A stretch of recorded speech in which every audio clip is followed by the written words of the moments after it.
Firma. Alejandro. Si de verdad crees que tu hija ya no merece ser salvada. Alejandro Santa Cruz, uno de los empresarios hoteleros más poderosos de Madrid, está a punto de tomar la decisión más cruel de su vida. Su hija Valeria yace inconsciente en una habitación privada, mientras la familia que la rechazó exige que deje de pagar por su tratamiento. Todos creen que ella traicionó al Imperio Santa Cruz, robó documentos y destruyó la confianza de su padre. Pero una carta escrita por la propia Valeria antes del accidente revelará que la verdadera traición nunca vino de ella. El bolígrafo pesaba más que cualquier contrato que Alejandro Santa Cruz hubiera firmado en 30 años de negocios. Sobre la mesa de cristal del despacho médico había 3 hojas. Un consentimiento formal, una recomendación clínica y una autorización para suspender el traslado de Valeria Santa Cruz a una unidad privada de recuperación neurológica.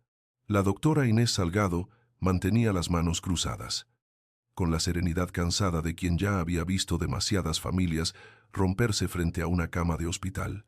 Beatriz, impecable, con su abrigo marfil y sus pendientes de perla, se inclinó hacia su esposo y susurró con una dulzura venenosa a Alejandro: «Ya hemos hecho suficiente.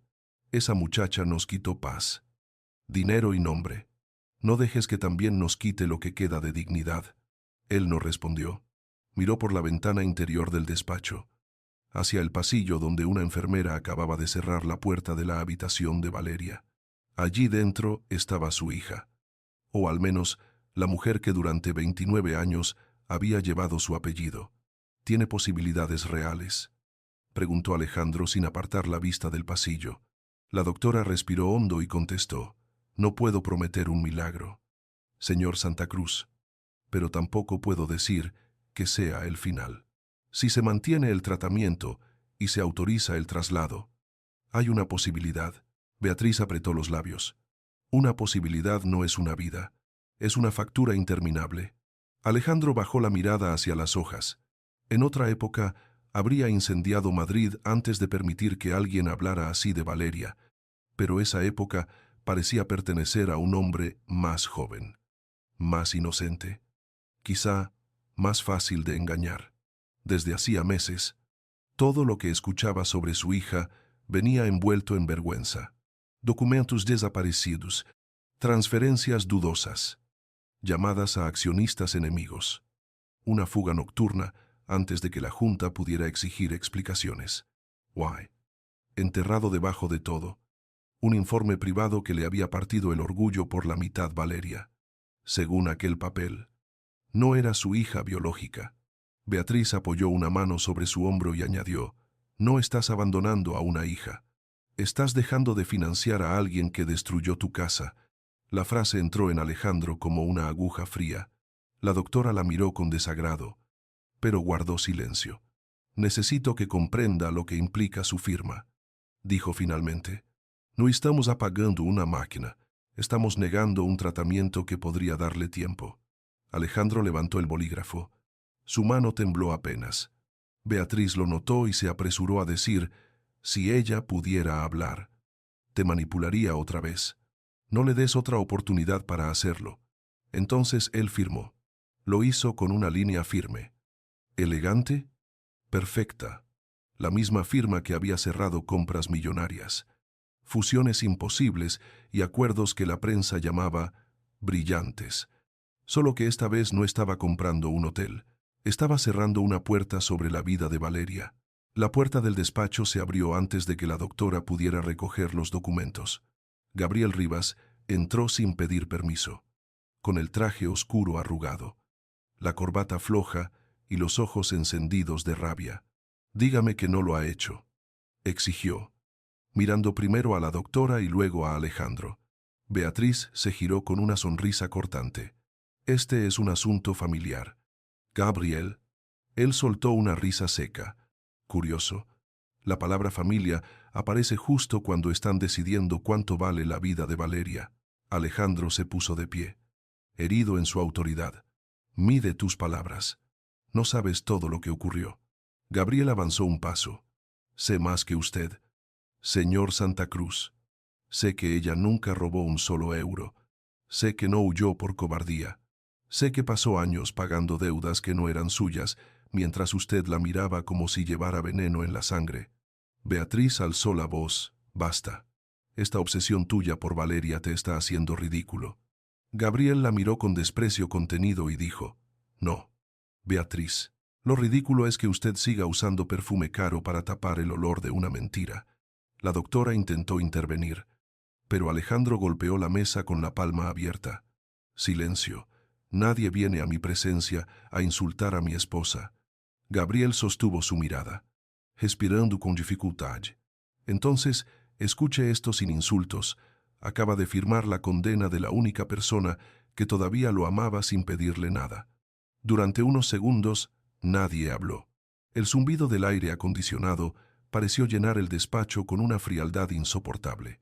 Alejandro sintió que la frase de Gabriel había tocado algo que él llevaba meses sepultando bajo expedientes. Informes y orgullo. Valeria niña, escondida bajo su escritorio con una galleta en la mano. Valeria adolescente, esperando despierta hasta la madrugada, porque él volvía de un viaje de negocios. Valeria adulta, parada frente a la puerta de su despacho, el día que él la llamó traidora, sin llorar, con una dignidad que en ese momento él confundió con cinismo. Ella eligió mentir, dijo Alejandro, aunque su voz ya no sonó tan segura. Gabriel respondió, más bajo, no, eligió protegerlo, y usted fue demasiado orgulloso para preguntarle de qué. Beatriz dio un paso hacia Alejandro, como si temiera que aquellas palabras abrieran una grieta. No dejes que te enrede. Valeria siempre supo hacerse la víctima, primero con su madre, luego contigo, luego con él. Gabriel giró el rostro lentamente. No mencione a Isabel si todavía le queda algo de vergüenza. Al oír el nombre de su primera esposa, Alejandro sintió un golpe seco en el pecho. Isabel Morales llevaba 12 años muerta, pero su recuerdo seguía siendo el único lugar de su vida donde Beatriz jamás había logrado entrar del todo. ¿Qué tiene que ver Isabel con esto?, preguntó Alejandro. Gabriel apretó la mandíbula. Eso debería preguntárselo a la carta que Valeria dejó para usted. La doctora Salgado, que hasta entonces había observado la escena con una mezcla de prudencia y compasión, abrió un cajón lateral y sacó un sobre color marfil. No era un sobre hospitalario. Era grueso, de papel antiguo, cerrado con una cinta azul oscuro. En el frente aparecía escrito el nombre de Alejandro con la letra de Valeria, inclinada y precisa. Debajo, una frase pequeña decía, entregar solo si mi padre decide no seguir luchando por mí. Alejandro extendió la mano, pero Beatriz se adelantó un centímetro, apenas lo suficiente para revelar su miedo. Eso puede esperar. Ahora estás alterado. Gabriel lo notó. La doctora también. Alejandro, por primera vez en mucho tiempo, retiró el hombro de la mano de su esposa y tomó el sobre. Su dedo rozó la cinta. Sintió algo duro dentro, además de las hojas. Al abrirlo, cayó sobre la mesa una pequeña llave plateada, gastada en el borde, con una etiqueta donde se leía Isabel Morales.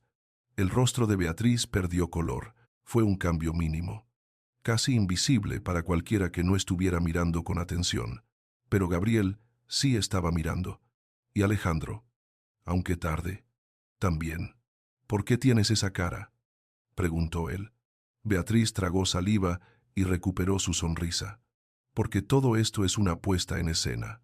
Valeria siempre supo usar a los muertos para chantajear a los vivos. Alejandro no respondió. Desdobló la primera hoja. La letra de Valeria apareció ante él limpia, serena. Demasiado serena para alguien que había escrito, sabiendo que quizá no tendría otra oportunidad de hablar. La primera línea le atravesó la garganta antes de que pudiera defenderse. Popa, si estás leyendo esto, significa que por fin has creído que soy tu enemiga. El papel tembló entre sus dedos. Gabriel cerró los ojos, como si ya conociera esa frase y aún así le doliera escucharla en silencio. Alejandro siguió leyendo, pero las palabras parecían multiplicarse. chocar contra su culpa antes de revelar todo su peso.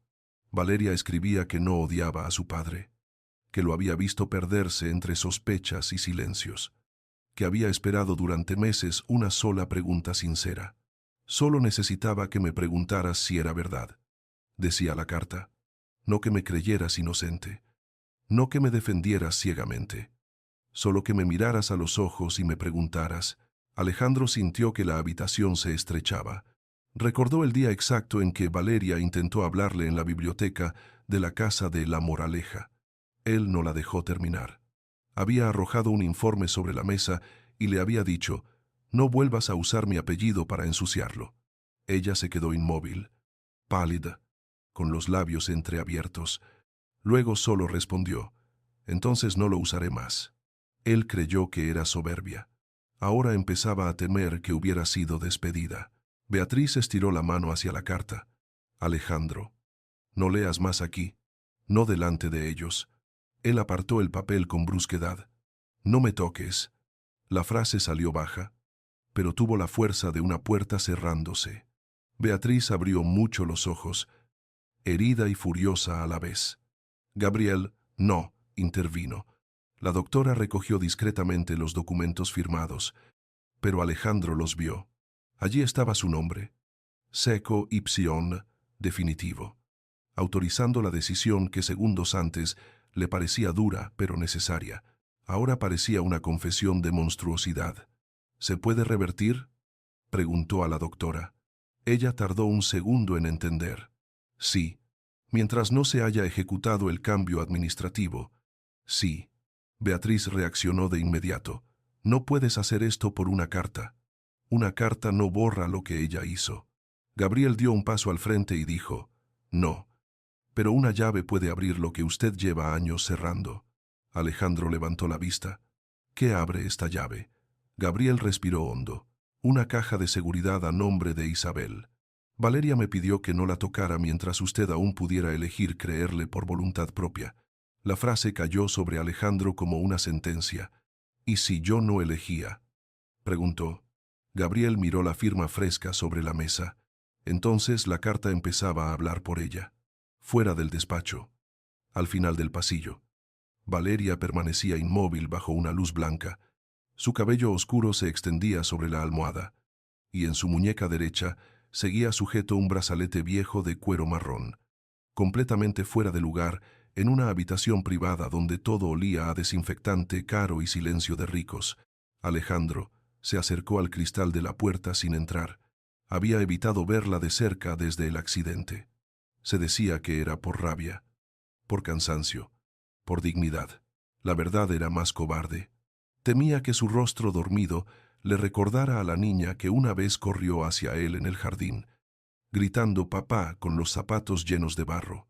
Beatriz se colocó detrás de él y habló con voz suave, casi maternal: «Mírala bien. Ella decidió esto. Decidió engañarte. Decidió huir. Decidió rompernos». Alejandro apoyó la mano en el cristal. «Gabriel, desde unos pasos atrás», respondió por él. «No. Ustedes decidieron no escucharla». Alejandro no se volvió. Sus ojos estaban fijos en el brazalete. Lo reconoció. Se lo había comprado en un mercado de Sevilla cuando Valeria tenía 10 años. Durante el último viaje feliz antes de que Isabel enfermara. Había pensado que ella lo habría tirado. En cambio, lo llevaba puesto el día del accidente. La doctora se acercó con prudencia. «Señor Santa Cruz, necesito una decisión clara. Si desea cancelar la suspensión y autorizar el traslado, puedo iniciar el proceso ahora». Alejandro cerró los ojos, por primera vez en años. No escuchó la voz de Beatriz, ni la de los accionistas, ni la de los abogados, ni la de su propio orgullo. Escuchó la frase de la carta: «Solo necesitaba que me preguntaras si era verdad». Cuando abrió los ojos, su rostro parecía haber envejecido una década. «Cáncele mi firma». «Dio». Beatriz soltó una exclamación ahogada. «Alejandro, estás cometiendo un error». Él se giró lentamente. «No. Acabo de descubrir que tal vez llevo meses viviendo dentro de uno». Beatriz endureció la mandíbula. Vas a poner en riesgo todo por ella. Alejandro la miró como si la viera desde un lugar nuevo, más oscuro, más lúcido. Voy a poner en riesgo todo por saber la verdad. Gabriel dejó escapar el aire que llevaba reteniendo, pero no sonrió. No había victoria en aquel momento, solo una grieta en una mentira demasiado larga. Alejandro apretó la llave de Isabel en el puño hasta que el metal le marcó la piel. Mañana iremos a esa caja de seguridad. Dio. Gabriel respondió, no mañana, ahora y por primera vez. Alejandro no discutió. Antes de salir del hospital, Alejandro pidió entrar a la habitación de Valeria. La doctora permitió solo unos minutos. Beatriz quiso acompañarlo, pero él levantó una mano sin mirarla. Solo. La palabra la dejó inmóvil en el pasillo. Dentro, el silencio era distinto. No era el silencio elegante de sus oficinas, ni el silencio calculado de las cenas familiares. Era un silencio frágil, lleno de máquinas discretas, respiraciones asistidas y cosas que nunca se dijeron. Alejandro se sentó junto a la cama. Durante largo rato no supo qué hacer con sus manos. Finalmente tocó el brazalete de cuero, apenas con 2 dedos. Valeria, murmuró, y su voz se rompió en la última sílaba. Ella no abrió los ojos. Él tragó saliva, odiándose por necesitar que ella despertara para poder pedir perdón, cuando quizá la primera disculpa debía haber llegado años antes. Sacó la carta del bolsillo y leyó de nuevo la primera línea. Después miró a su hija y dijo en voz baja, no sé si todavía tengo derecho a llamarte así, pero si queda una sola verdad que pueda salvarte, la voy a encontrar. En el pasillo, Beatriz observaba a través del cristal con el rostro inmóvil. La llave de Isabel había vuelto desde la tumba, y con ella empezaba a abrirse la única puerta que ella jamás había logrado cerrar por completo. 3 meses antes de que Alejandro Santa Cruz firmara aquel documento en el hospital, Valeria aún caminaba por los pasillos de la sede central del Grupo Santa Cruz con una carpeta azul contra el pecho y el apellido escondido bajo un silencio cuidadosamente aprendido. En su tarjeta de identificación no aparecía Santa Cruz, sino Morales, el apellido de su madre. Oficialmente era una asesora externa del departamento legal, una presencia discreta que revisaba contratos, cláusulas de compraventa y riesgos societarios sin levantar la voz. Nadie sabía que la mujer que llegaba antes que todos, con café sencillo y traje oscuro sin joyas, era la hija del presidente. Valeria lo prefería así. Le dolía, pero también la protegía. En aquella empresa, el apellido Santa Cruz abría puertas, pero también despertaba hambre, rencor y sospechas. Había aprendido a escuchar desde las esquinas, a observar quién bajaba la voz cuando ella pasaba, a detectar mentiras en un correo demasiado educado. Esa mañana encontró algo que no debía existir. 3 hoteles de Marbella aparecían vinculados a una sociedad intermediaria que no figuraba en los informes oficiales. La operación estaba disfrazada de reestructuración patrimonial, pero olía a desvío silencioso. Valeria leyó 2 veces los documentos y sintió que la sangre se le enfriaba. Alguien estaba vaciando el imperio de su padre desde dentro. La primera persona a la que quiso llamar fue Alejandro. Durante unos segundos tuvo el móvil en la mano, el dedo sobre su nombre, esperando que una parte infantil de ella aún creyera posible escuchar un «¿Qué pasa?» Hija sin distancia, sin reproche, sin esa frialdad que Beatriz había ido colocando entre ellos como una pared invisible. Pero Valeria no llamó. Había demasiadas heridas abiertas, demasiadas conversaciones rotas. En vez de eso, imprimió los contratos, copió los registros de transferencias y pidió una reunión formal con Presidencia. Cuando entró en el despacho de Alejandro, él estaba de pie junto a la ventana, mirando Madrid con la expresión de un hombre acostumbrado a controlar hasta el horizonte. Beatriz estaba sentada en el sofá lateral, hojeando una revista de arquitectura como si no tuviera ningún interés en la reunión. Valeria dejó la carpeta sobre la mesa y dijo: «Alguien está moviendo activos del grupo sin autorización clara». Alejandro no tocó los papeles. ¿Alguien? Preguntó. Valeria sostuvo su mirada. Sí. Y si no actuamos rápido, los hoteles de Marbella pueden quedar comprometidos.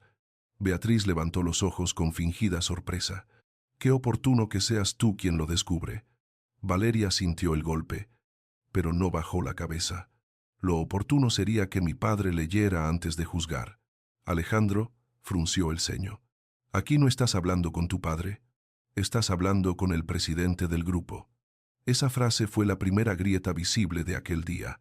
Valeria tragó el dolor como quien traga cristal. Pero abrió la carpeta y señaló las firmas digitales, las fechas, las sociedades vinculadas y un nombre que aparecía repetido en documentos secundarios: Horizonte Azul Capital. Esta sociedad no tiene historial real en el sector hotelero. Está comprando derechos de gestión a precios simbólicos.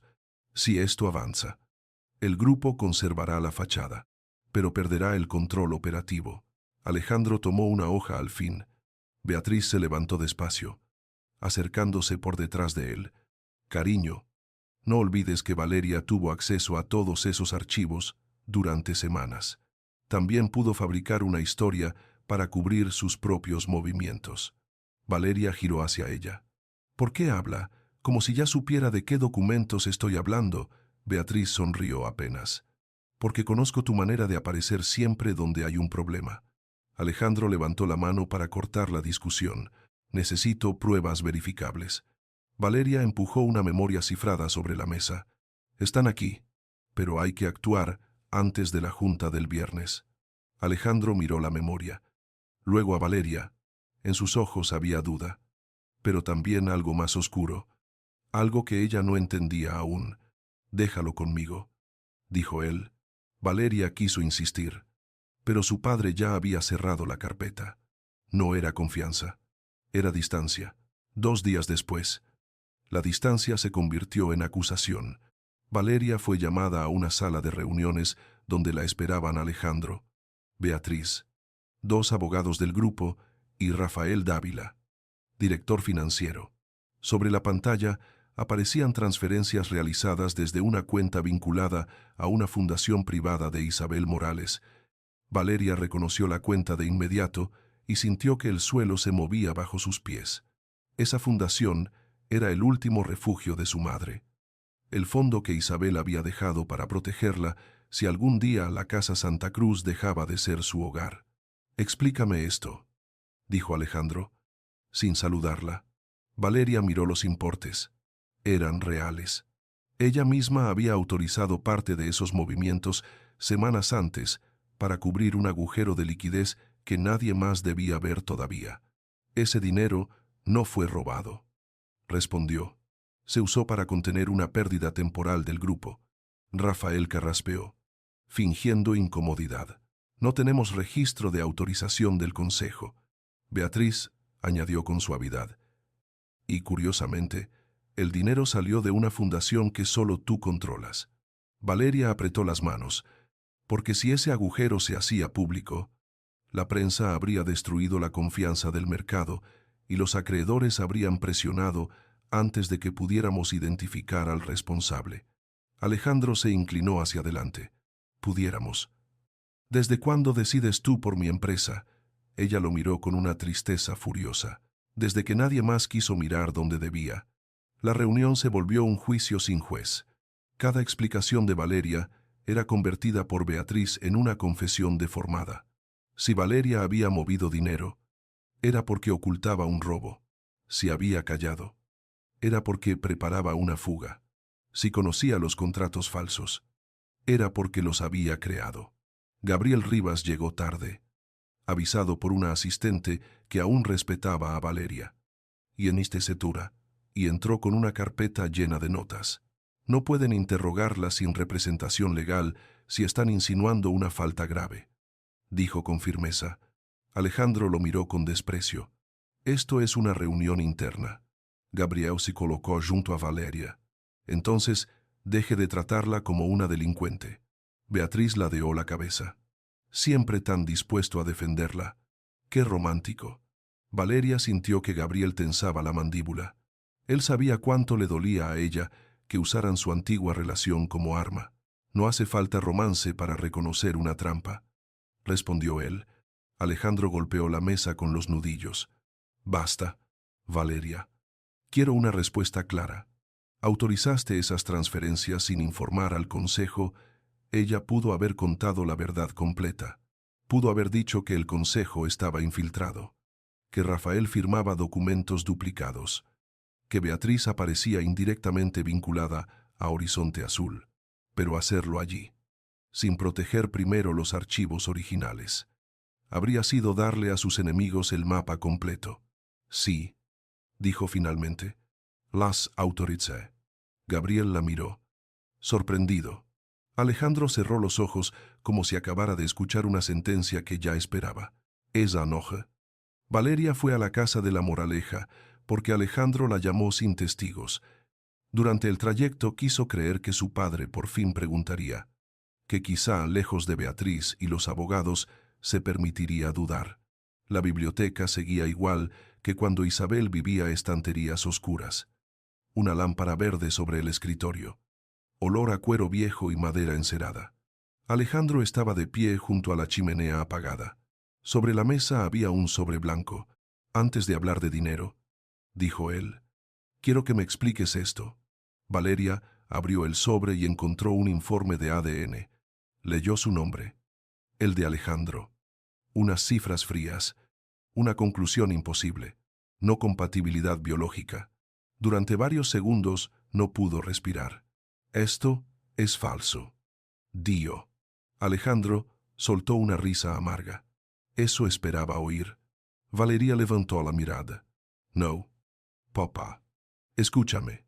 Esto es falso. Él se endureció al escuchar aquella palabra. Papá, no uses ese tono conmigo. Valeria dio un paso hacia él. ¿De verdad crees que mamá te habría mentido así? La mención de Isabel encendió algo doloroso en Alejandro. No metas a Isabel en esto para salvarte. Valeria sintió que la rabia le subía al pecho. Yo no necesito salvarme de la verdad. Tú necesitas decidir si todavía sabes reconocerla. Alejandro tomó el informe y lo golpeó contra la mesa. La verdad es que no sé quién eres. Valeria salió de la biblioteca sin llorar delante de él. Solo cuando llegó al pasillo. Se apoyó contra la pared y dejó que una respiración rota le sacudiera el cuerpo. Beatriz apareció desde la sombra, con una copa de agua en la mano y una expresión de victoria disfrazada de compasión. No deberías provocarlo cuando está herido. Valeria la miró con ojos secos. ¿Cuánto tiempo llevas preparando esto? Beatriz bebió un sorbo antes de responder. Ten cuidado. Una hija dudosa, una transferencia irregular y un abogado enamorado forman una historia muy fácil de vender. Valeria entendió entonces que aquello no era una reacción, sino una estructura. Cada pieza había sido colocada antes de que ella descubriera los documentos. No vas a quedarte con lo que mi madre protegió, dio en voz baja. Beatriz sonrió sin mostrar los dientes. Tu madre está muerta, querida, y los muertos no presiden consejos de administración. Valeria se acercó un poco más. A veces dejan llaves. La sonrisa de Beatriz se congeló un instante. Fue breve, pero suficiente. Valeria comprendió que el nombre de Isabel todavía podía asustarla. Ese miedo pequeño se convirtió en su primera certeza real desde que todo empezó a derrumbarse. Al día siguiente, Gabriel la encontró en una cafetería discreta cerca de la audiencia, con la misma carpeta azul sobre las rodillas y ojeras que no había podido cubrir. Dime que tienes una estrategia, pidió él, sentándose frente a ella. Valeria no respondió de inmediato. Miraba por la ventana como si Madrid se hubiera convertido en una ciudad ajena. Si entrego todo ahora, Beatriz destruirá las copias que aún no he localizado. Rafael negará haber firmado nada. Mi padre quedará como responsable de operaciones que no entendió, y la prensa lo devorará antes de que podamos demostrar que también fue engañado. Gabriel se inclinó hacia ella. Y tu plan es dejar que te culpen. Valeria bajó la mirada. Mi plan es ganar tiempo. Él soltó una risa incrédula. No, Valeria, eso no es ganar tiempo. Eso es ponerte una soga al cuello para que tu padre respire mejor. Ella lo miró entonces. Y por primera vez, Gabriel vio miedo en sus ojos. No miedo a la cárcel, ni al escándalo, ni a perder dinero. Miedo a que Alejandro la odiara para siempre. «Es mi padre», dijo ella. Gabriel respondió con una dureza que le dolió incluso a él. Un padre pregunta antes de condenar. Valeria se quedó inmóvil. Y una hija a veces protege aunque no la crean. Aquella frase levantó entre ellos una pared que ninguno supo cruzar. La elección final llegó en forma de documento. Un acuerdo de separación interna. Renuncia temporal a cualquier cargo consultivo. Cláusula de confidencialidad y aceptación de responsabilidad administrativa sin admisión pública de delito. En palabras simples, Valeria debía desaparecer del grupo y cargar con la sombra suficiente para que Alejandro pudiera contener a los accionistas. Gabriel leyó el borrador y lo arrojó sobre la mesa de su despacho. «No voy a permitir que firmes esto». Valeria estaba de pie junto a la ventana, con el rostro pálido pero sereno. «No te estoy pidiendo permiso». Él se acercó, desesperado. «Si firmas». Beatriz gana. Valeria negó despacio. «Si no firmo hoy».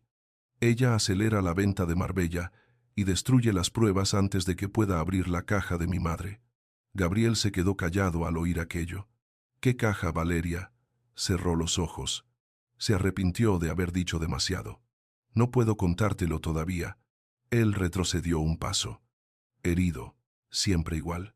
«Me das una esquina de la verdad y esperas que me quede a oscuras por amor». Valeria quiso tocarlo, pero no se atrevió. «No es por falta de amor». Gabriel respondió en voz baja. «Entonces se parece demasiado». Cuando ella firmó, él no la detuvo. Ese fue el castigo más silencioso. La pluma se deslizó sobre el papel. Y con cada letra, Valeria sintió que no solo renunciaba a una empresa, renunciaba a ser creída. Esa misma tarde, Beatriz entró al despacho de Alejandro con una copia del acuerdo y el rostro de quien acababa de sobrevivir a una guerra que había provocado. «Ya está», dijo, dejando el documento frente a él. Valeria aceptó su responsabilidad y se marchará sin escándalo. Alejandro no pareció aliviado. Tenía el informe de ADN en un cajón cerrado y una fotografía de Isabel en el escritorio, vuelta hacia abajo desde la noche anterior. «¿Por qué no luchó más?», preguntó casi para sí. Beatriz se acercó a él por detrás, porque sabía que no podía ganar. Pero Alejandro no respondió. Recordaba la mirada de Valeria cuando dijo que el informe era falso. No había sido la mirada de una impostora descubierta. Había sido la mirada de alguien traicionado por última vez. Durante un instante, la duda intentó abrirse paso. Entonces Beatriz colocó la mano sobre la suya y habló con la voz exacta que él necesitaba para seguir siendo cobarde. «Alejandro, hay heridas que solo cierran cuando dejas de tocarlas». Él asintió, no porque estuviera convencido, sino porque estaba agotado. Afuera, Valeria abandonaba la sede del grupo por la puerta lateral, sin escolta, sin despedidas, con la carpeta azul vacía y una llave escondida bajo el forro de su bolso. No había perdido todavía, pero por primera vez entendió que para salvar la verdad quizá tendría que aceptar que su padre la odiara antes de volver a mirarla. Valeria aprendió a vivir fuera del apellido Santa Cruz con una rapidez que no se parecía a la libertad, sino al exilio. Alquiló un apartamento pequeño en Chamberí, en un edificio antiguo donde las paredes dejaban pasar el sonido de los vecinos y el ascensor se detenía con un quejido en cada planta. Allí no había mármol, ni servicio doméstico, ni ventanales sobre Madrid, pero por primera vez, en meses, podía cerrar una puerta sin sentir que alguien escuchaba al otro lado. En la mesa del salón colocó 3 cosas: la carpeta azul vacía, una copia cifrada de los contratos de Horizonte Azul y la llave de la caja de Isabel envuelta en un pañuelo. Cada noche revisaba correos, comparaba fechas, seguía rastros de sociedades interpuestas y marcaba con tinta roja los nombres que se repetían demasiado. Rafael Dávila aparecía en documentos secundarios. Beatriz nunca aparecía de forma directa. Y eso era lo que más asustaba a Valeria. La gente culpable podía dejar huellas por descuido. La gente poderosa dejaba huellas en manos ajenas. Aún así, ella seguía trabajando, porque había comprendido algo doloroso. Su padre no iba a salvarla de la mentira, tendría que salvarlo ella de la verdad que él se negaba a mirar. Gabriel la encontró una noche frente a una impresora de copistería abierta hasta tarde, esperando que salieran unos documentos con el rostro de quien llevaba días sin dormir. No la había seguido. Había reconstruido sus movimientos a partir de una transferencia menor hecha desde la Fundación Morales para pagar un certificado mercantil. Cuando ella lo vio entrar, cerró la carpeta con un gesto demasiado rápido. «No vine a quitarte nada», dijo él, cansado antes de empezar. Valeria respondió sin suavidad. «Entonces no me pidas lo que no puedo darte». Gabriel se acercó, dejando entre ambos la distancia exacta de dos personas que se aman y se han hecho daño. «Lo que no puedes darme es confianza. La verdad sí puedes». Ella desvió la mirada hacia la calle. «Si te cuento todo y algo sale mal, no solo me destruyen a mí, destruyen a Alejandro, al grupo, a la memoria de mi madre». Gabriel apretó los labios. «Tu padre ya permitió que te destruyeran en una sala de reuniones».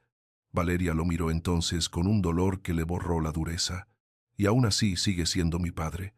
Él respiró hondo. «Valeria, amar a alguien no significa dejar que te condene». Ella susurró.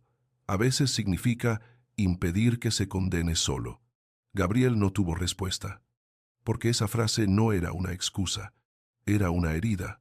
La tensión entre ellos estalló cuando Gabriel vio una copia parcial de un poder notarial firmado por Alejandro meses atrás, justo antes de que empezaran los movimientos irregulares.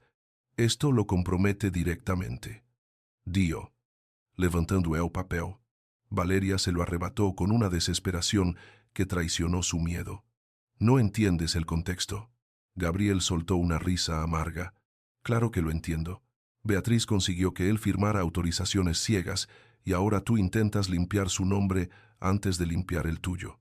Valeria guardó los papeles con manos temblorosas. «Si esto sale sin pruebas completas, mi padre parecerá cómplice». Él se acercó un paso. «¿Y tú qué pareces ahora? La culpable perfecta, la hija falsa, la ladrona cómoda que aceptó irse para no hacer ruido». La palabra falsa le atravesó el pecho. Valeria palideció. Gabriel se arrepintió al instante. Pero ya era tarde. Ella cerró la carpeta con calma. «No vuelvas a decir eso». Él bajó la voz. «Perdóname». Valeria negó despacio. «No». Esa palabra no salió de la nada. Todos la están pensando. Tú solo fuiste el primero en decirla sin maquillaje. Gabriel quiso tocarle el brazo, pero ella retrocedió. «Tengo que irme». Él se quedó en la puerta de la copistería, viendo cómo la mujer que amaba salía bajo las luces de Madrid con los hombros rectos y el alma cargada de secretos que nadie le ayudaba a sostener. Mientras Valeria intentaba reunir pruebas, Beatriz aceleraba su propio plan desde la casa de la Moraleja. Había aprendido a no levantar la voz delante de Alejandro, a no mostrar rabia donde convenía mostrar tristeza, a no exigir cuando podía sugerir. Esa noche cenó con Nicolás en el comedor pequeño, lejos de la mesa principal donde Isabel había organizado cenas familiares antes de morir. Nicolás, de 26 años, miraba el plato sin apetito. No era cruel como su madre, aunque durante años había aceptado los beneficios de su ambición sin hacer demasiadas preguntas. «¿Por qué Valeria firmó si era inocente?», preguntó de pronto. Beatriz dejó los cubiertos con delicadeza. «Porque no era inocente». Nicolás levantó los ojos. «Eso no responde a mi pregunta». La mirada de Beatriz cambió apenas. «No empieces a sentir lástima por ella ahora. Esa mujer habría dejado a tu padre sin nada». Nicolás corrigió en voz baja. «A mi padrastro». Beatriz sonrió con frialdad. «El hombre que te dio su apellido social, su casa y un futuro. No juegues a la moral cuando has comido en esta mesa gracias a mis decisiones». Nicolás checólo, pero la duda ya había echado raíces. Aquella noche, cuando su madre subió a descansar, él entró en el despacho auxiliar y revisó los archivos que Beatriz siempre le prohibía tocar. Lo que Nicolás encontró no fue una confesión, sino una fisura. En una carpeta digital protegida, con una contraseña que su madre usaba demasiado, había borradores de informes privados, facturas de mensajería y una copia escaneada de un resultado de ADN que no coincidía con el documento que Alejandro guardaba en su cajón. El laboratorio era distinto. La fecha, también. En el archivo preliminar, la conclusión no negaba la filiación. Decía que la muestra era insuficiente y requería repetición. Nicolás sintió un frío lento en la espalda. No era una prueba completa de falsificación, pero sí una pregunta imposible de ignorar. Siguió buscando y encontró un intercambio de correos con Rafael Dávila, donde se hablaba de cerrar la puerta Morales antes de la junta. No aparecía el nombre de Valeria, pero Nicolás sabía leer lo que su madre escribía cuando no quería escribir. Imprimió 2 páginas y las guardó dentro de un libro viejo de contabilidad. Luego escuchó pasos en el pasillo. Beatriz abrió la puerta sin llamar. «¿Qué haces aquí, Nicolás?» Cerró el cajón con demasiada rapidez. Buscaba un cargador. Ella lo observó como si pesara cada latido de su hijo. «No te conviertas en un problema por una culpa tardía». Él sostuvo su mirada por primera vez. Quizá el problema empezó cuando todos dejamos de sentirla. Al día siguiente, Valeria recibió un mensaje anónimo con una foto borrosa de uno de los borradores del informe de ADN. No decía quién lo enviaba, pero ella reconoció el borde del escritorio auxiliar de La Moraleja y comprendió que alguien dentro de la casa había empezado a dudar. El mensaje decía solo: «No confíes en el informe que vio Alejandro». Valeria se quedó sentada en silencio durante varios minutos. No Loru había pasado demasiado tiempo defendiéndose de una mentira como para derrumbarse ante la posibilidad de que pudiera probarse.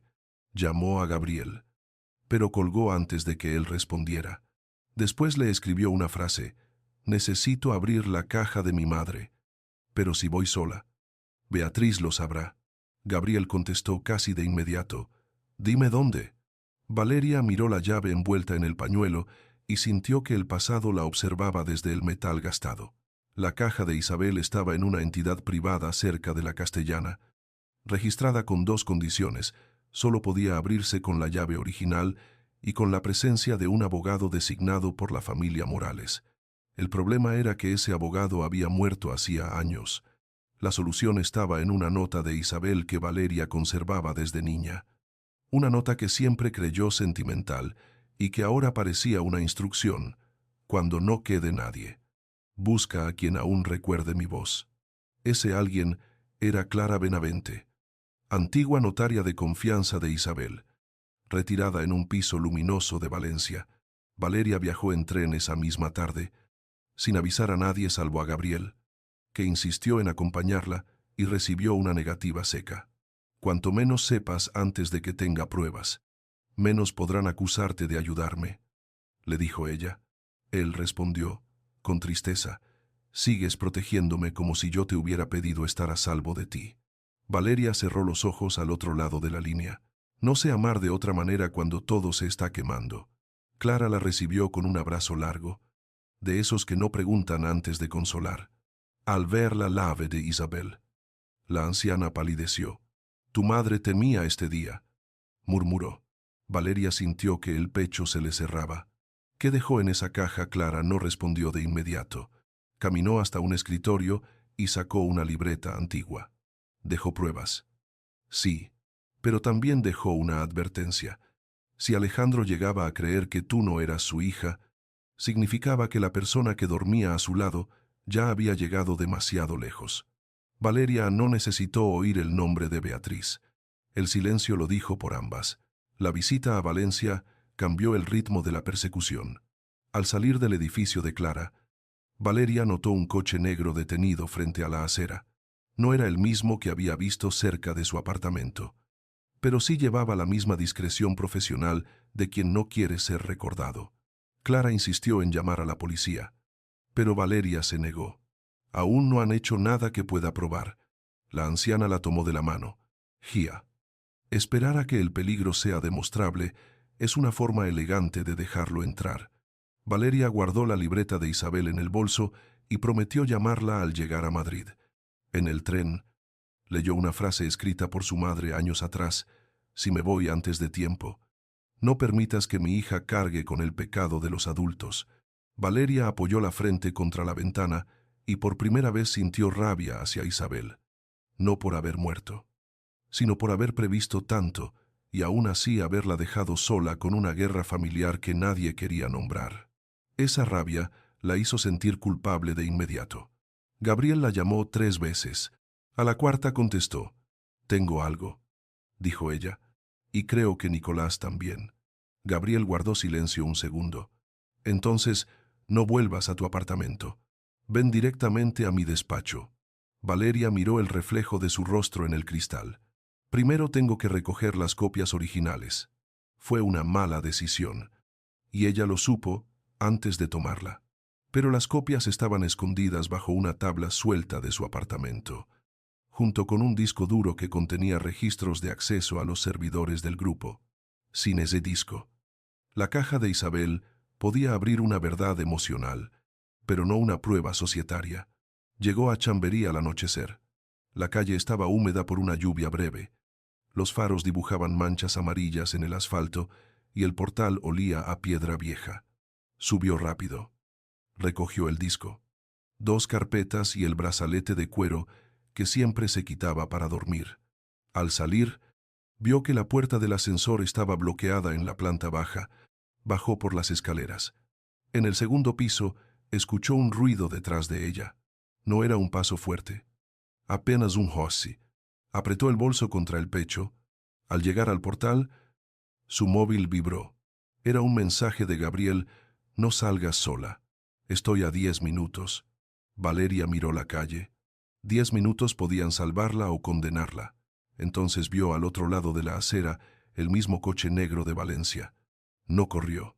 Caminar deprisa habría sido admitir miedo, pero el miedo ya estaba dentro. La llamada a Gabriel se conectó cuando Valeria dobló hacia una avenida más iluminada. «Estoy saliendo», dijo ella, con la respiración contenida. Gabriel notó algo en su voz. ¿Dónde exactamente? Valeria miró hacia atrás. El coche avanzó despacio. «Si algo pasa, abre la carta de mi madre». Gabriel se quedó helado. «No digas eso. Dime dónde estás».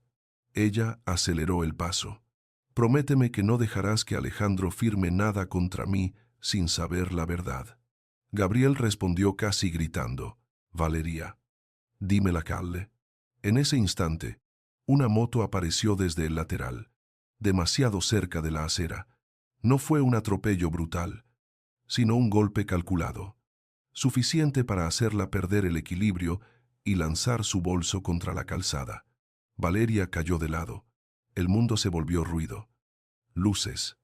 Una punzada ardiente en la cabeza.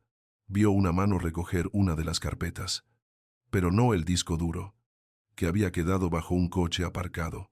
Con las pocas fuerzas que le quedaban, arrastró los dedos hasta el móvil. Gabriel seguía al otro lado, repitiendo su nombre. Valeria susurró: «Si mi padre vuelve a odiarme mañana, abre la carta de mi madre». Después la pantalla se manchó de lluvia y oscuridad. Cuando Alejandro recibió la noticia, Beatriz ya estaba preparada para interpretarla. Entró en su despacho con el rostro pálido y una carpeta robada bajo el brazo. «Valeria tuvo un accidente», dijo, dejando que la pausa hiciera el trabajo más cruel. Alejandro se levantó de golpe. Que Beatriz bajó la mirada. La encontraron cerca de su apartamento. Llevaba documentos del grupo. Rafael cree que intentaba entregarlos a alguien de Horizonte Azul para cubrir su fuga. Alejandro se quedó inmóvil. Algo en su pecho quiso rechazar la historia. Pero Beatriz colocó sobre la mesa una hoja con el membrete del grupo, una de las que habían desaparecido del bolso de Valeria. «Sé que duele», susurró, «pero incluso ahora seguía traicionándote». Horas después, en el hospital, Alejandro vio a Valeria inconsciente detrás de un cristal y se obligó a endurecerse para no romperse. No entró. No preguntó por el brazalete. No preguntó por Gabriel. No preguntó por la lluvia en su cabello, ni por qué una mujer que supuestamente huía llevaba consigo la vieja libreta de Isabel. Días más tarde, cuando la recuperación se volvió costosa y Beatriz empezó a hablar de dignidad, Alejandro ya había sido conducido hasta la decisión que terminaría de destruirlo. La mentira no necesitaba ser perfecta. Solo necesitaba que él tuviera miedo de amar a su hija otra vez. La caja de seguridad de Isabel Morales estaba en una entidad privada de la Castellana, detrás de una puerta blindada donde el silencio no parecía respeto, sino amenaza. Alejandro llegó con el abrigo aún impregnado del olor del hospital y la llave marcada en la palma como una herida pequeña. Gabriel caminaba a su lado sin decir nada. No había confianza entre ellos. Solo una urgencia común que los obligaba a avanzar en la misma dirección. La doctora había autorizado el traslado de Valeria apenas una hora antes. Y esa decisión, aunque necesaria, no había dado paz a nadie. En la recepción, una empleada revisó la documentación de Alejandro y pidió la presencia del representante legal designado por Isabel. Gabriel dejó sobre el mostrador una autorización notarial enviada esa misma madrugada por Clara Benavente desde Valencia. Isabel sabía que esto podía ocurrir, dijo Gabriel cuando Alejandro lo miró con asombro. Lo dejó preparado para el día en que su voz ya no pudiera defender a Valeria. Alejandro no respondió. Miró la firma antigua de Isabel y sintió una vergüenza lenta, insoportable. Su esposa muerta había previsto una traición que él, vivo y poderoso, no había querido mirar. La caja se abrió con un sonido seco, sin dramatismo, como si el metal no comprendiera que dentro aguardaba el derrumbe de una familia. Había 3 carpetas, un sobre cerrado para Alejandro, una copia legalizada de un testamento complementario y un pequeño cuaderno de tapas verdes con la letra de Isabel en la primera página. Gabriel tomó las carpetas con cuidado, pero Alejandro abrió primero el sobre que llevaba su nombre.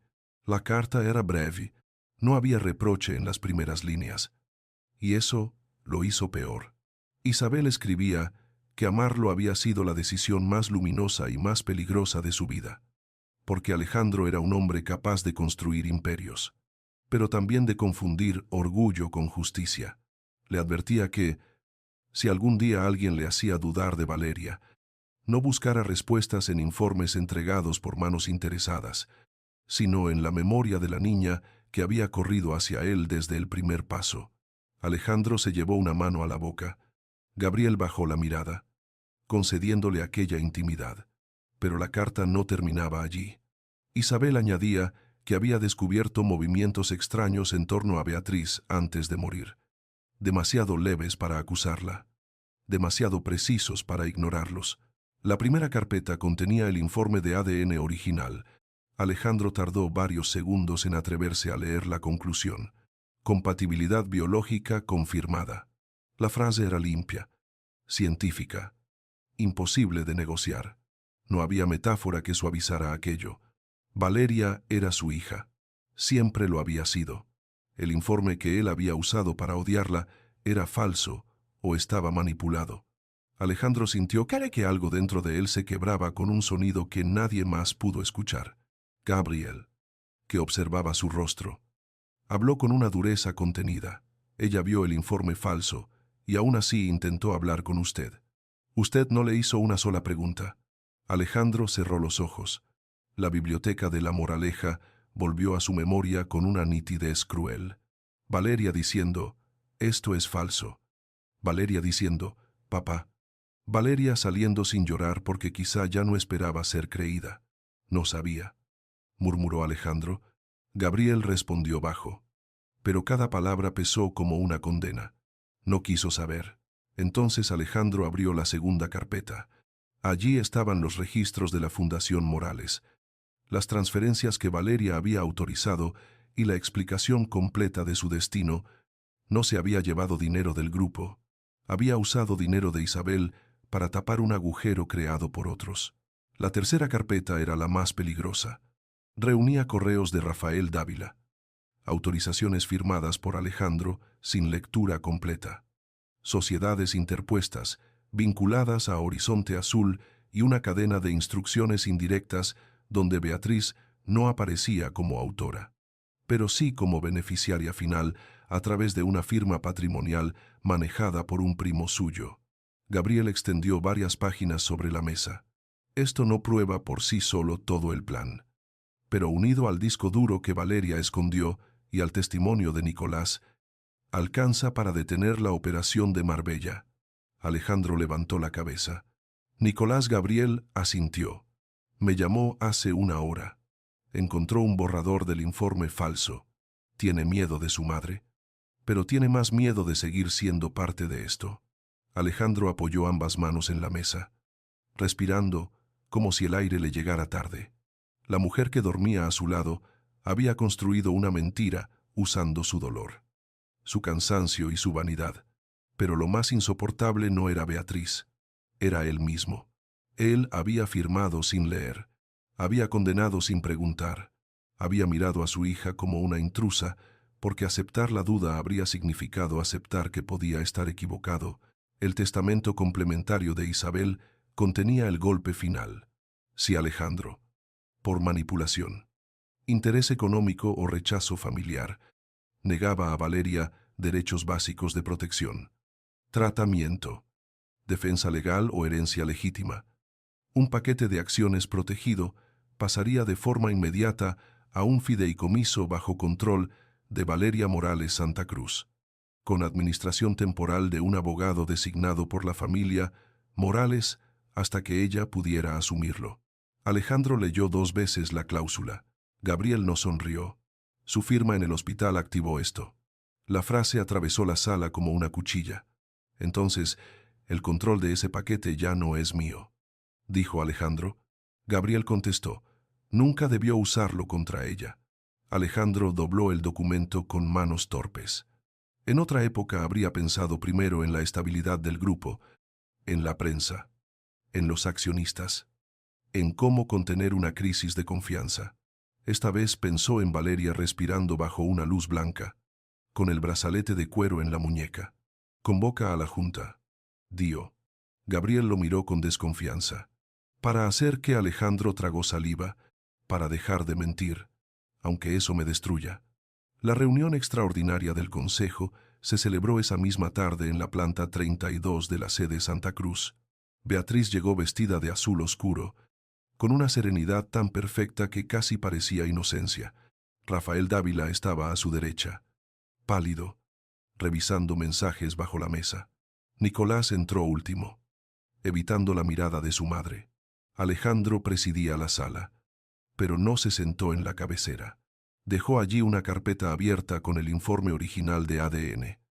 Las cartas de Isabel Y, los documentos de Horizonte Azul, antes de hablar de Marbella. Empezó. Voy a corregir una mentira que yo permití. Beatriz enderezó la espalda. Alejandro. Cualquier asunto personal debería tratarse en privado. Él la miró sin alzar la voz. No. Usaste lo privado para robar lo público. Un murmullo recorrió la mesa. Rafael intentó intervenir, pero Gabriel colocó frente a él una copia de sus correos. Le recomiendo no hablar antes de leer esto. Beatriz perdió por primera vez una fracción de control. Esto es absurdo. Valeria manipuló a todos incluso desde una cama de hospital. Alejandro apoyó la mano sobre la carta de su hija. Valeria me dejó una carta. Tú me dejaste pruebas falsas. Nicolás se levantó antes de que Beatriz pudiera recuperarse. Su voz temblaba, pero no se quebró. Yo encontré un borrador del informe de ADN en los archivos de mi madre. No era el mismo que recibió Alejandro. También encontré comunicaciones sobre Horizonte Azul. Beatriz lo miró como si él acabara de traicionarla con una crueldad imperdonable. Siéntate, ordenó. Nicolás negó despacio. No. Me senté demasiadas veces. La sala quedó suspendida en un silencio feroz. Beatriz ya no pudo sostener la máscara de esposa herida. Todo lo hice para protegerte, le dijo a su hijo, olvidando por un instante que había testigos. ¿Protegerme de qué?, preguntó Nicolás. De Valeria ella no me quitó nada. Tú quisiste darme una herencia construida sobre su destrucción. Beatriz apretó los puños. Tú no sabes lo que es entrar en una familia como esta sin apellido, sin fortuna, sin respeto. Isabel muerta seguía teniendo más poder que yo viva. Valeria solo tenía que respirar para recordarme que yo siempre sería la segunda. Alejandro la observó con una mezcla de horror y tristeza. Por primera vez entendió que la ambición de Beatriz no había nacido solo del dinero, había nacido del resentimiento, y él la había alimentado con cada silencio. La caída de Beatriz no fue teatral. No hubo gritos histéricos ni confesión completa. Hubo abogados pidiendo suspensión de funciones, accionistas exigiendo auditoría externa, Rafael Dávila solicitando salir de la sala y Gabriel bloqueando esa salida con una calma implacable. Alejandro anunció que entregaría temporalmente la presidencia ejecutiva a un comité independiente mientras se investigaban las operaciones vinculadas a Horizonte Azul. También reconoció que Valeria Morales Santa Cruz era titular legítima del paquete protegido por Isabel y que el grupo asumiría públicamente la rectificación de las acusaciones internas contra ella. Eso te destruirá ante la prensa, dijo Beatriz, con la voz ya sin dulzura. Alejandro respondió sin apartar los ojos de los documentos. No, me pondrá donde debí estar desde el principio, delante de las consecuencias. Gabriel lo miró entonces con una sorpresa amarga. No era perdón, no era respeto todavía, pero era la primera acción de Alejandro, que no parecía dictada por el orgullo. Nicolás dejó sobre la mesa las páginas que había escondido en el libro de contabilidad. No quiero acciones manchadas con esto. Dio. Si algún día trabajo aquí, empezaré desde abajo. Beatriz lo miró como si esa frase le doliera más que cualquier acusación. Al caer la noche, Alejandro volvió al hospital sin escolta, sin Beatriz, sin la armadura habitual de los hombres acostumbrados a ser obedecidos. Gabriel lo acompañó hasta la puerta de la habitación de Valeria, pero no entró. Ella no necesita que usted se derrumbe junto a su cama, Dio. Necesita que cuando despierte no vuelva a encontrar la misma casa llena de mentiras. Alejandro asintió. Llevaba horas sosteniendo la carta de Valeria, doblada y desdoblada tantas veces que los bordes empezaban a desgastarse. Entró despacio. La habitación estaba en penumbra, iluminada solo por una lámpara junto a la pared y los números constantes de los monitores. Valeria seguía inconsciente. Él se sentó a su lado y colocó sobre la mesa el informe original, no para mostrárselo, sino como un acto inútil de reparación. «Eres mi hija», dio en voz baja. La frase, que debió ser obvia toda la vida, sonó como una confesión tardía. «Y yo fui el extraño que permitió que te echaran de tu propia historia». Tomó el brazalete de cuero entre los dedos y lloró sin cubrirse el rostro. No lloró para ser perdonado. Lloró porque al fin entendía que el amor de Valeria no había sido débil por callar. Había sido demasiado fuerte para una familia que no lo merecía. Gabriel observaba desde el pasillo con la carta de Isabel en la mano. Clara Benavente acababa de enviarle una última nota escaneada, escrita por Isabel poco antes de morir. Decía que Valeria no debía heredar solo acciones, sino la posibilidad de elegir quién quería ser lejos del miedo de perder a su padre. Gabriel leyó esa frase varias veces y comprendió que la batalla legal sería apenas una parte de lo que venía. El verdadero juicio ocurriría cuando Valeria despertara y tuviera que mirar a todos los que habían decidido por ella. Beatriz había sido apartada del grupo. Rafael estaba bajo investigación y Horizonte Azul ya no podía tocar Marbella sin quedar expuesta. Pero ninguna auditoría podía devolverle a Valeria las noches en que lloró sola, ni las veces que Alejandro eligió creer la mentira, porque la mentira le resultaba más cómoda que el amor. Dentro de la habitación, Alejandro inclinó la cabeza junto a la mano de su hija y susurró: «No voy a pedirte que me perdones. Voy a aprender a merecer que algún día quieras escucharme».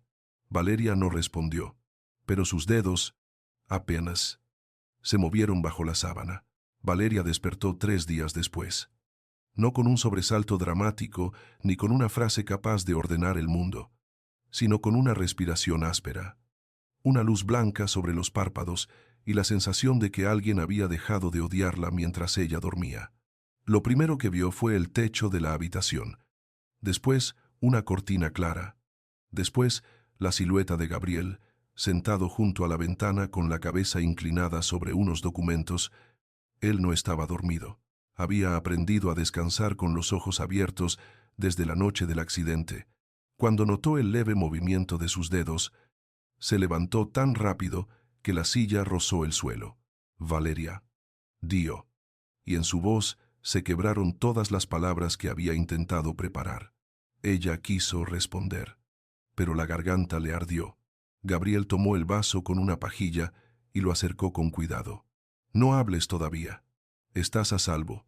Valeria bebió apenas unas gotas y cerró los ojos. A salvo. Aquella expresión parecía demasiado grande para una habitación de hospital. Después movió los labios con dificultad y susurró, «Mi padre». Gabriel no le mintió. «Está aquí, pero no entrará hasta que tú quieras».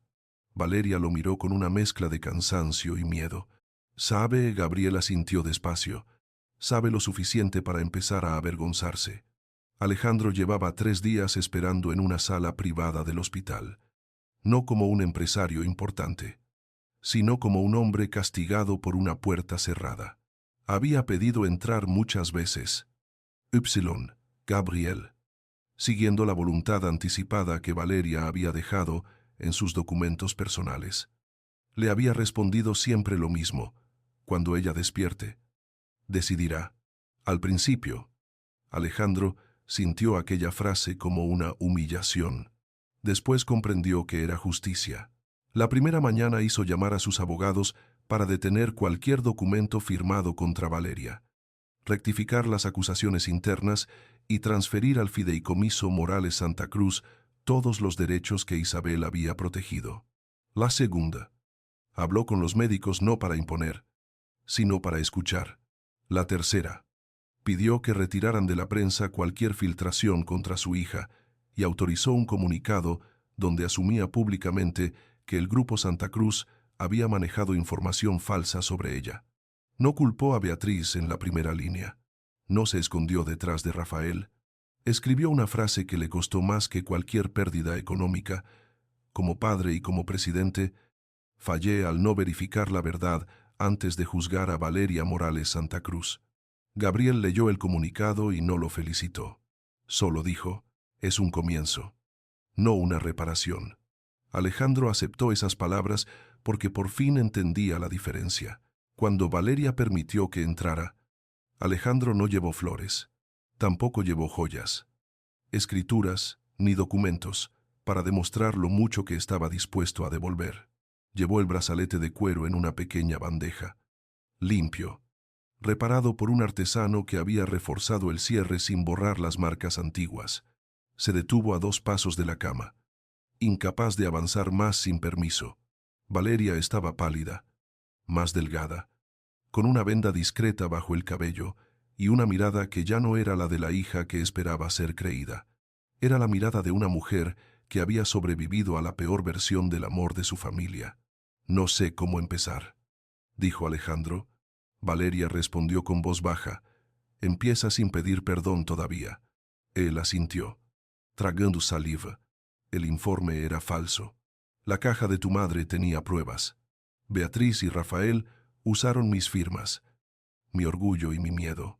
Pero nada de eso cambia lo que hice. Yo elegí creerles porque me resultaba más fácil odiarte que aceptar que podía haber sido engañado. Valeria cerró los ojos un instante. «Yo te dije que era falso». Alejandro bajó la cabeza. «Lo sé». Ella abrió los ojos de nuevo. «Y aún así me miraste como si hubiera ensuciado el recuerdo de mamá». Esa frase lo golpeó con más fuerza que cualquier acusación pública. «Sí», murmuró él, «y no tengo defensa». Valeria no lloró en ese momento. Había imaginado muchas veces lo que haría si su padre descubría la verdad. En algunas versiones gritaba, en otras lo abrazaba, en las más tristes, simplemente se iba. Pero la realidad era más difícil, porque Alejandro estaba allí, roto, y aún así su dolor no borraba el de ella. Lo peor no fue que creyeras el informe. Dio, cada palabra medida por el cansancio. Lo peor fue que cuando me viste hundirme, decidiste que mi silencio era culpa. Nunca pensaste que podía ser miedo. Nunca pensaste que podía estar protegiéndote. Alejandro se llevó una mano al pecho, pero no interrumpió. Valeria continuó. Yo también cometí un error. Creí que amar a una familia era cargar sola con sus pecados.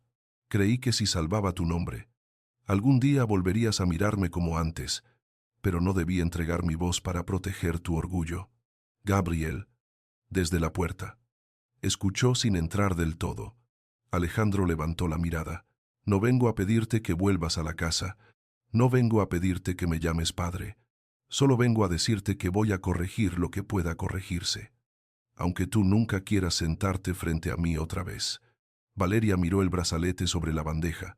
Eso habría sido amor si lo hubieras hecho antes de perderme. Alejandro cerró los ojos. Lo sé. Beatriz no desapareció como desaparecen los villanos en los cuentos fáciles. Durante semanas intentó defenderse con abogados caros, explicaciones calculadas y frases sobre protección familiar. Alegó que había actuado para evitar que Valeria destruyera el grupo, que Rafael había manipulado documentos sin su conocimiento y que Nicolás estaba confundido por la presión emocional. Pero las pruebas eran demasiadas. Y sobre todo, las mentiras ya no estaban protegidas por el silencio de Alejandro. Rafael aceptó colaborar cuando comprendió que sería el primero en caer si seguía cubriéndola. Horizonte Azul fue bloqueada judicialmente mediante medidas cautelares y la operación de Marbella quedó suspendida. Beatriz perdió su posición en la fundación familiar. Su acceso a las cuentas patrimoniales y el derecho de representación en cualquier sociedad vinculada al grupo no fue arrastrada esposada ante cámaras, porque la historia no necesitaba espectáculo para ser justa. Fue obligada a vivir lo que más temía, entrar a una sala donde ya nadie la obedecía. Nicolás declaró contra ella con el rostro pálido, pero firme, cuando Beatriz le dijo, en el pasillo, hice todo por ti. Él respondió, no, mamá, lo hiciste para no volver a sentirte pequeña, y casi nos hiciste miserables a todos. Nicolás pidió ver a Valeria una sola vez. Ella dudó, porque durante años él había vivido en la comodidad de una mentira que quizá no creó, pero tampoco cuestionó. Aún así, aceptó recibirlo en el jardín del centro de rehabilitación. Semanas después, cuando ya podía caminar despacio con ayuda, Nicolás llegó sin chofer, con ropa sencilla y las manos hundidas en los bolsillos. No vine a pedirte que me perdones. Dio. Vine a decirte que entregué todo lo que tenía y que renuncié a cualquier beneficio ligado a las acciones que mi madre intentó asegurar para mí. Valeria lo observó con una serenidad nueva. Eso no borra lo que callaste. Él asintió. No. Pero quiero empezar a vivir sin esconderme detrás de ella. Valeria miró los árboles del jardín, donde la luz de la tarde caía suave sobre los bancos. Entonces, empieza desde abajo. ¿Cómo dijiste? Nicolás esbozó una sonrisa triste. Ya lo hice. Archivo y cumplimiento interno. Nadie me saluda demasiado. Por primera vez. Valeria casi sonrió. Aprenderás mucho. Él bajó la mirada. Ojalá algún día puedas verme sin verla a ella. Valeria respondió después de una pausa. Ojalá algún día tú puedas verte sin ella también. Fue lo más cercano a una absolución que podía darle. Con Gabriel, la reparación fue más silenciosa y más complicada. Él estuvo a su lado durante la rehabilitación, en las reuniones legales, en las largas tardes en que Valeria se cansaba después de caminar 20 pasos y odiaba necesitar ayuda, pero nunca le pidió volver. Eso la irritaba y la aliviaba a la vez. Una noche, cuando la lluvia golpeaba los cristales del apartamento nuevo que ella había elegido lejos de la Moraleja, Valeria dejó una taza de té sobre la mesa y dijo, no tienes que quedarte para compensar lo que pasó. Gabriel, sentado frente a ella con varios expedientes abiertos, levantó la vista. No estoy compensando, estoy eligiendo. Ella se cruzó de brazos con una fragilidad disfrazada de dureza. ¿Tú también dudaste de mí? Gabriel cerró el expediente. Sí, dudé porque me dolía que no me dejaras entrar. Y en vez de entender tu miedo, lo convertí en reproche. Eso fue injusto. Valeria miró la taza. incapaz de responder rápido. Yo te aparté porque pensé que protegerte era una forma de amarte. Él habló con suavidad. Y yo me fui porque pensé que tu silencio era una forma de no elegirme. La lluvia llenó el espacio entre ambos. Entonces Valeria dijo, no quiero una historia donde el amor se use como excusa para sufrir en silencio. Gabriel asintió. Entonces escribamos otra. Sin prisa. Alejandro cumplió su palabra con acciones que no exigían aplausos. Renunció temporalmente a la presidencia ejecutiva. Sometió al grupo a una auditoría externa y entregó a Valeria control real sobre el paquete protegido por Isabel cuando ella estuvo en condiciones de decidir. También vendió la casa de La Moraleja, no por necesidad, sino porque comprendió que allí se había conservado demasiado dolor bajo muebles caros. Con parte del dinero creó una beca a nombre de Isabel Morales para mujeres que estudiaran derecho corporativo sin respaldo familiar. Valeria aceptó participar en el consejo de esa beca, pero no volvió de inmediato al Grupo Santa Cruz. Abrió una firma pequeña de asesoría legal para empresas familiares en crisis, con una regla que repetía a cada cliente: los secretos siempre salen más caros que la verdad. La prensa intentó convertirla en heroína, víctima, heredera vengativa o hija milagrosa. Según el día, Valeria rechazó entrevistas durante meses. No quería que su vida volviera a ser contada por otros. Cuando finalmente habló en público, no mencionó a Beatriz ni al informe falso. Solo dijo, una familia no se destruye cuando aparece una mentira. Se destruye cuando todos prefieren vivir dentro de ella. El reencuentro final ocurrió en la antigua casa de Isabel, una vivienda luminosa cerca de Valencia que Valeria decidió conservar. No hubo banquete, ni fotógrafos, ni apellidos importantes alrededor de una mesa diseñada para impresionar. Solo una cena pequeña con pan recién cortado, sopa caliente, vino sin etiqueta famosa y una silla vacía junto a la ventana donde Valeria colocó el cuaderno verde de su madre. Alejandro llegó temprano y se quedó en la entrada como un invitado que no sabe si todavía pertenece. Valeria lo vio desde la cocina por primera vez. No sintió la necesidad de endurecerse. Puedes pasar. Dio. Él obedeció con una humildad torpe. Durante la cena hablaron poco de la empresa y mucho de Isabel, de sus canciones favoritas, de cómo odiaba los discursos largos y de aquella vez en Sevilla en que Valeria perdió un zapato y Alejandro la cargó hasta el hotel riendo. La memoria no curó todo, pero abrió una ventana.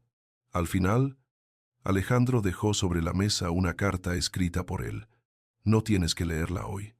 Dio, ni responderla nunca. Valeria tocó el sobre sin abrirlo. Gracias por no convertirla en una obligación. Él sonrió apenas, con los ojos húmedos. Estoy aprendiendo tarde. Cuando la noche terminó, Gabriel esperaba en el jardín, dando a Valeria y Alejandro un espacio que antes ninguno habría sabido respetar. Valeria salió con una chaqueta sobre los hombros y se quedó mirando las luces suaves de la casa. Alejandro la acompañó hasta la puerta. Había una pregunta en su rostro, antigua y temerosa, pero no se atrevía a pronunciarla. Valeria lo entendió. Durante años había deseado castigarlo, negándole una palabra. Ahora sabía que su libertad no dependía de herirlo, sino de elegir sin miedo. Papá, dijo al fin, en voz baja. Alejandro se quedó inmóvil. La palabra no borró el hospital, ni la afirma, ni el informe falso, ni las noches de exilio. Pero tampoco era una mentira. Era una puerta pequeña, abierta con cuidado. No significa que todo esté perdonado, añadió ella. Significa que podemos empezar desde la verdad. Alejandro se cubrió los ojos un instante y asintió. No voy a desperdiciar eso. Valeria caminó hacia Gabriel, que no le preguntó qué había pasado. Solo le ofreció la mano. Ella la tomó, no como una mujer rescatada, ni como una hija de vuelta a su sitio, sino como alguien que había decidido volver a vivir sin pedir permiso. Detrás de ella, la casa de Isabel permanecía encendida, no como un monumento al dolor, sino como prueba de que algunas cartas no llegan para cerrar una historia. sino para devolverle voz a quien sobrevivió al silencio.